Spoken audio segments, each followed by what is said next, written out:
ఈరోజు నిన్నెవరు పోషిస్తారని బాధపడుతున్నావా? దుఃఖపడుతున్నావా? నా కుటుంబ పరిస్థితి ఏంటని ఏడుస్తున్నావా? వెస్లీ గారు, చాలని జీతాలండి. ఖర్చులు పెరిగిపోతున్నాయి కానీ జీతాలు మాత్రం పెరగడం లేదు. ఎన్నో ఇబ్బందులు, సమస్యల మధ్యలో ఉంటున్నాను. నా పోషణ భారం అయిపోయింది. పిల్లల్ని పోషించుకోలేని పరిస్థితిలో ఉన్నాను. వారి భవిష్యత్తు ఏంటో నాకు అర్థం కావట్లేదని విచారపడుతున్నావా? సహోదరుడు విను, దేవుడు నీతోనే మాట్లాడుతున్నాడు.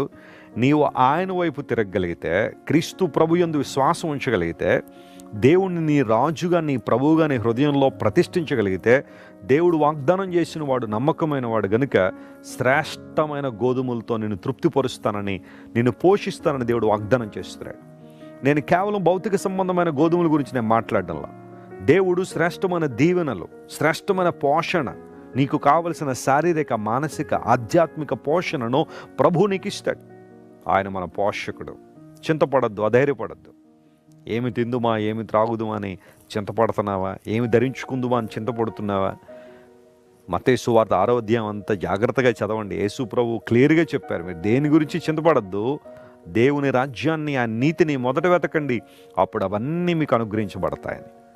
మనం నోరు తెరవడం అంటే అదే. ఆయన నీతిని, ఆయన రాజ్యాన్ని మనం వెతికే వారంగా ఉండాలి.